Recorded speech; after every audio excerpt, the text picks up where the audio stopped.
নমস্কার, আমি Sumana. Welcome back to another new blog. আপনারা সবাই কেমন আছেন? নিশ্চয়ই ভালো আছেন। আজকে এখন বাজছে বিকেল 4:30। আজকে শুক্রবার। তো আমরা আজকে বেরিয়েছিলাম দুপুর 3:30 নাগাদ। সুধার ভ্যাকসিন ছিল 4টের সময়। 3টে ভ্যাকসিন খাওয়ার পরেও এখন দেখুন খুশ মেজাজে এখন বসে আছে। প্রথমে একটু কান্নাকাটি করেছিল ঠিকই, কিন্তু এখন ঠিক আছে। তাই আমরা ভাবলাম একটু, যেহেতু উইকেন্ড চলেই এসেছে সামনে, তো দানাবাজার ইন্ডিয়ান গ্রোসারি থেকে কিছু ইন্ডিয়ান সবজি জিনিসপত্র নেওয়ার আছে। আশা হচ্ছিল না বেশ কিছুদিন ধরে। তো আজকে যেহেতু সুধা ভ্যাকসিন খাওয়ার পরেও ঠিক আছে, তাই ভাবলাম একবার চট করে ঘুরে আসি। তোমার লেগেছে? লাগেনি?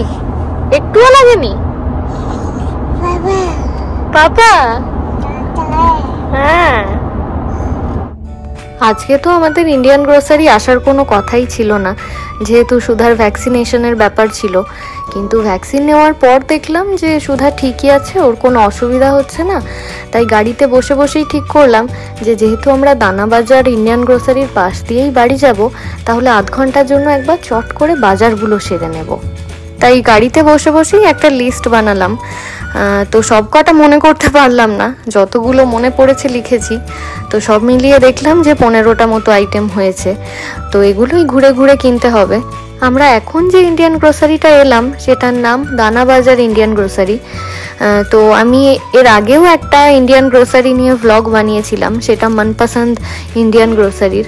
তো ওই মনপসন্দ ইন্ডিয়ান গ্রোসারির থেকেই দানাবাজার ইন্ডিয়ান গ্রোসারিটা একটু ছোট।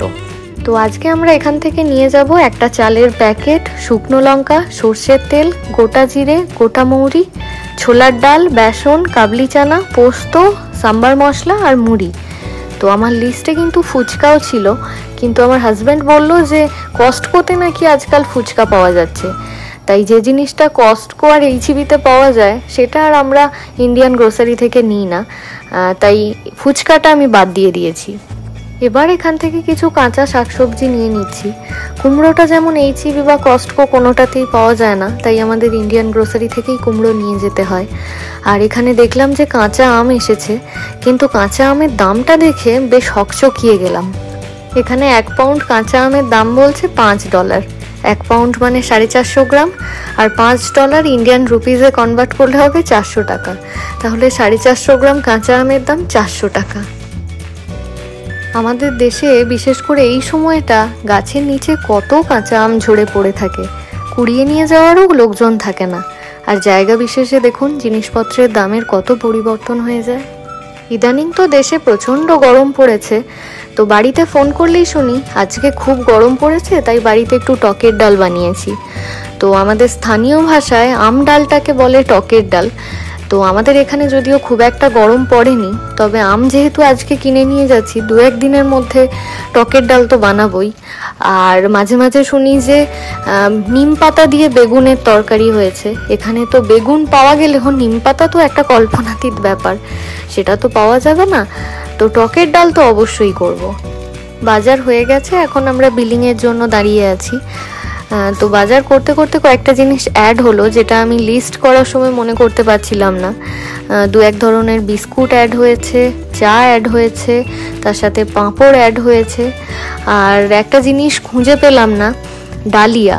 সুধা এখন এই কয়েকদিন ধরে বাড়িতে খিচুড়ি খাচ্ছে। তো ভাবলাম যে প্রত্যেক দিন চাল ডাল না দিই, একটু ডালিয়া দিই। তো খুঁজে পেলাম না আজকে ডালিয়া, তো অন্য একদিন এসে নিয়ে যেতে হবে আমাদের। বাজার শেষ করে এখন দানাবাজার থেকে বাড়ি যাচ্ছি। তো বাড়িতে গিয়েও এখন বেশ কিছু কাজ আছে। আজকে যে ছোট ছোট চারা গাছগুলো আছে সেগুলো ওই কন্টেনারগুলো থেকে তুলে ফ্লাওয়ার বেডে বসানো হবে। তবে এখন তো প্রচণ্ড রোদ্দুরটা একটু কমলে তারপর। এখন বাজছে বিকেল 5টা। 7টা 7:30টার আগে মনে তো হচ্ছে না বাগানে নামতে পারবো বলে, রোদ্দুরের জন্য। তো এখানে সুধা খেলছে, সুধার খুব খিদেও পেয়ে গেছে। তো আমরা বাড়ি যাওয়ার পথে একটা কিছু খাবার তুলে নেব। তাহলে চলুন বাড়ি ফেরা যাক। আমাদের বাড়ি ফেরার পথেই ডমিনোজ পড়বে, ওখান থেকেই অল্প কিছু স্ন্যাক্স তুলে নেব। তো আমরা গাড়িতে বসে বসেই অর্ডার করে দিলাম, 5-7 মিনিটের মধ্যে রেডি হয়ে যাবে। তো আমরা সুধাকে নিয়ে এরকম কোথাও বেরোলে বিকেলের দিকে, ওকে নিয়ে কোনো পার্কে বা বাজার করতে বা কোনো জায়গায় শপিংয়ে বেরোলে বাড়ি ফেরার পথে না এই ডমিনোসটা থেকে আমরা প্রায়ই খাবার দাবার তুলে নিয়ে যাই। কেননা বাড়ি ফিরে খিদের চোটে আর কিছু বানাতে ইচ্ছে করে না, মনে হয় বাইরে থেকে অল্প করে কিছু তুলে নিয়ে যাই, বাড়ি ফিরে টিফিন করব, তারপর তো ডিনার বানাতেই হবে। এসো, তোমার তো খিদে পেয়েছে, খাবে? এসো সুধা, চলো খাবে, এসো। এখন বাজছে বিকেল 7টা। তো দেখুন রোদ্দুরটা অনেকটা পড়ে এসেছে আর খুব সুন্দর হাওয়া দিচ্ছে চারিদিকে। তো আমরা অল্প করে একটু টিফিন করে সবাই ব্যাকইয়ার্ডে এসেছি ফ্লাওয়ার বেডে চারা গাছ বসানোর জন্য। তো এখানে সুধা আছে, সুধা ফিরে এসে একটু কাঁদছিল, খিদেও পেয়ে গিয়েছিল, তার উপর ভ্যাকসিনটার অ্যাকশন স্টার্ট হচ্ছে আস্তে আস্তে, যার জন্য ওর অসুবিধা হচ্ছে একটু, কিন্তু বাইরে ব্যাকইয়ার্ডে আনতেই আবার ও চার্জড আপ হয়ে গেছে। সাবধান, আস্তে আস্তে নামো, হ্যাঁ আস্তে, ধীরে ধীরে ধীরে ধীরে, পড়ে যাবি, চলো চলো আস্তে আস্তে চলো। এই কন্টেনারগুলোতে আজকে গাছ বসানো হবে, তাই কন্টেনারগুলোর নিচেতে 2-1টা করে ড্রিল মেশিন দিয়ে ফুটো করে দেওয়া হচ্ছে। কেননা অনেক সময় অতিরিক্ত জল তো আমরা দিয়ে ফেলি, অথবা বৃষ্টির জন্য অনেক সময় কন্টেনারগুলোয় জল জমে যায়, বুঝতে পারি না। তো এই ফুটোগুলো থাকলে অতিরিক্ত জলটা বেরিয়ে যাবে। 2-1 দিন আগে খুব বৃষ্টি হয়েছিল, যার জন্য কন্টেনারের নিচে অনেকটা জল জমেছিল। আজকে ফুটো করে দেওয়ার সঙ্গে সঙ্গেই জমা জলটা বেরিয়ে গেল। এখন এই কন্টেনারে আমরা টমেটো গাছ বসাচ্ছি। 2টো কন্টেনারে বসানো হবে টমেটো গাছ। গত বছরেও আমরা 2টো কন্টেনারেই টমেটো গাছ বসিয়েছিলাম, কিন্তু বাজার থেকে গাছ কিনে এনে বসিয়েছিলাম, ফলনটা সেরকম ভালো হয়নি।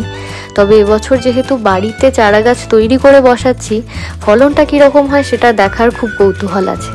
তাছাড়া গত বছর আমরা গাছ বসানোর ব্যাপারে বেশ কয়েকটা ভুলও করেছিলাম, কেননা আমরা ফ্লাওয়ার বেডের একই দিকে লাউ গাছ আর ঝিঙে গাছ একসাথে বসিয়েছিলাম, আর 2টো গাছই আমরা একই মাচায় তুলেছিলাম।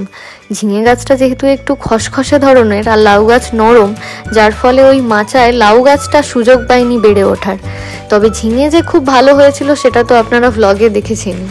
তবে এবছর আর একই ভুল করা হচ্ছে না, ফ্লাওয়ার বেডের এই দিকটায় ঝিঙে গাছ আর শশা গাছ বসানো হচ্ছে, কিন্তু খাটনি একটু বেড়ে গেল, কেননা এইটুকু ছোট মাচায় ঝিঙে গাছ আর শশা গাছ এক জায়গায় হতে পারবে না, যার ফলে মাচাটা একটু এদিকে বাড়াতে হবে। তো মাচা কীরকমভাবে বাড়ানো হবে সেটা এখনও যদিও প্ল্যান করা হয়নি, একটু বড় হোক গাছটা, তারপরে দেখা যাবে। আর লাউ গাছটা অন্য প্রান্তে বসানো হবে, তো যেদিকে বসানো হবে সেদিকেও একটা ছোটোখাটো মাচা বানিয়ে দিতে হবে, কেননা লতানো গাছ একটু মাচা নইলে ভালোভাবে হতেও পারবে না। আজকে তো মোটামুটি এই কয়েকটা গাছই ফ্লাওয়ার বেড আর কন্টেনারে বসানো হলো, আর বাদবাকি যে সমস্ত গাছগুলো আছে যেমন বেগুন, কাঁচা লঙ্কা, ক্যাপসিকাম, এগুলো এখনো ফ্লাওয়ার বেডে বসানোর মতো বড় হয়নি, কেননা 2.5-3 ইঞ্চ করে বড় না হলে ফ্লাওয়ার বেডে ঠিক বসানো যায় না। তো এই গাছগুলো বাকি রয়েছে, একটু বড় হতে সময় লাগবে, তারপর ফ্লাওয়ার বেড আর কন্টেনারে দেওয়া হবে। আর বাকি তো ঢ্যাঁড়স গাছ সুধা তো কয়েকদিন আগে 2টো মুঠো করে তুলে নিল, আর বাকিগুলো পোকা লেগে নষ্ট হয়ে গেছে, যার ফলে ঢ্যাঁড়স গাছ আমাদের আবার বসাতে হবে। আর উচ্ছে এখনো পর্যন্ত বীজ থেকে চারা বেরোয়নি, বীজ বোধহয় নষ্ট হয়ে গেছে, উচ্ছে গাছটাও আমাদের নতুন করে বসাতে হবে। আর বাকি রইল এখন শুধু মাচা করা, কেননা ফ্লাওয়ার বেডে গাছ দেওয়ার 2-3 সপ্তাহের মধ্যেই বেশ গাছের ভালো গ্রোথ হতে শুরু করে দেয়, তো এই সময় মাচাটা খুব দরকার। তো মাচা করাটাই একটা মুশকিলের ব্যাপার, কেননা মাচা এমনভাবে করতে হবে যাতে যখন গার্ডেন মোয়িং করা হবে, ঘাস কাটা হবে, তখন যাতে কোনো রকম সমস্যায় না পড়তে হয়। তো সেটা একটু ভাবনা চিন্তা করে এবার করতে হবে। তো গাছ বসানো এখন মোটামুটি হয়ে গেল, আর বাকিগুলো তো পরে বসানো হবেই। তো সুধাকে এখন আমি ঘরে নিয়ে যাচ্ছি, ওকে স্নান করাতে হবে, কেননা মাটি মেখে কানে জামার ভেতরে প্রচুর মাটি ঢুকিয়েছে, তো ওকে স্নান করাতে হবে। আর আমাদেরকেও মোটামুটি আবার চেঞ্জ করতে হবে, প্রচুর মাটি ওর সাথে আমরাও মেখে নিয়েছি। তাহলে চলুন আজকের ব্লগটা এখানেই শেষ করছি, দেখা হচ্ছে খুব শিগগির পরের ব্লগে। আপনারা সবাই খুব ভালো থাকবেন, সুস্থ থাকবেন। নমস্কার, শুভরাত্রি।